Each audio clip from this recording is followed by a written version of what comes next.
Guys, আপনারা তো সিরাজগঞ্জের এই জায়গাটা হয়তো চিনবেন। এটা হলো সিরাজগঞ্জ উল্লাপাড়ার ঘাতিনা ব্রিজ। তো এটা হলো সড়ক পথ আর কি, আর ওটা হলো রেলপথ। আর ওই রেল সেতুটা তো অনেকেই চিনে থাকবেন, যেটা কিনা মেয়ে সাক্ষী সিনেমা হয়েছিল। এবং এই জায়গাটা অনেক সুন্দর, বিকাল হইলে অনেক মানুষ কিন্তু এখানে ঘুরতে আসে। তো আমি আজকে চলে আসছি। তো এই যে আমার বাইক নিয়ে আমি যাচ্ছিলাম, হঠাৎ করে এই দৃশ্য দেখে আমি এখানে থেমে গেলাম। তো এখন আবার ওই ঘাটিনা ওই ব্রিজের উপর যাবো, ব্রিজের উপর হাঁটবো, আর যেখানে শিমুল বাগান আছে ওখানেও হাঁটবো। সো গাইস, লেটস গো।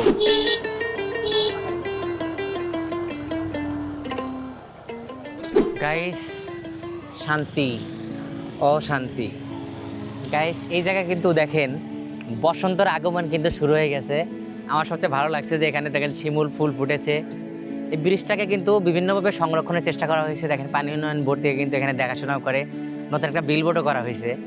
এটা অনেক ব্যয়বহুল একটা ব্রিজ ছিল এক সময়, এখন হয়তো এটা অনেক পুরানো হয়ে গেছে, কিন্তু এই ব্রিজের স্মৃতি এবং সিরাজগঞ্জের ঐতিহ্য কিন্তু এর সাথে মিশ্রিত। সেকেন্ড ব্রিজও করা হয়েছে বাস লাইনের জন্য। আর এখানে অনেকগুলো কিন্তু শিমুল গাছ আছে, এখানে একটা বট গাছও আছে। কিন্তু বুঝতেই পারতেছেন এটা ফেব্রুয়ারি মাস শেষে যে মাস শুরু, তার মানে বসন্তর একদম মাঝামাঝিতে গাছপালায় একদম প্রাণহীন প্রাণহীন বলতে পারেন। কিন্তু মানুষের তো প্রাণ আছে। চলেন আমরা একটু উপরে উঠবো, আমাদের প্রাণের সঞ্চার হবে উপরে গিয়ে। গাইস, এটা কিন্তু প্রচুর উৎস, আমরা দৌড় দিয়ে উঠবো, দৌড় দিয়ে ওঠার চেষ্টা করবো। Wow wow wow wow. এটা পাহাড়ের থেকে কম কিছু না, অনেক উপরে অনেক উপরে। যে কোনো সময় ট্রেন আসবে না তো,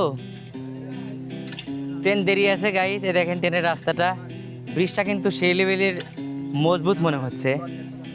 ওয়েট ওয়েট ওয়েট, আমি যদি পড়ে যাই তাহলে কিন্তু শেষ।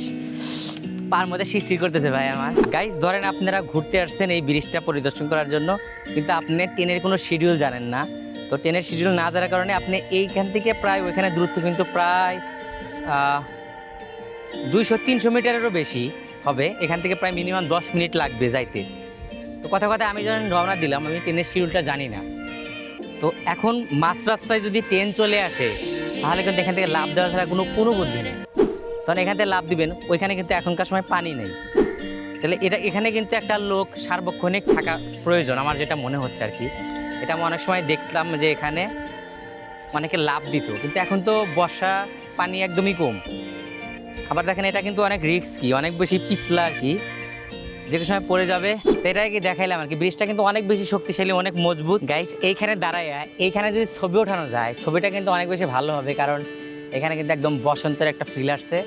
আর আপনার যদি গার্লফ্রেন্ড থাকে তাহলে এই যে এরকম গাড়ি টাড়ি নিয়ে চলে আসবেন। এই ব্রিজটা কিন্তু এমন একটা ব্রিজ, এই ব্রিজে কিন্তু স্থাপিত কাল থেকে অনেক মানুষ এখানে মারা গেছে। তো যারই মনে করেন মন টন খারাপ থাকে, হেনে এসে কিন্তু হইয়া পড়ে আর কি।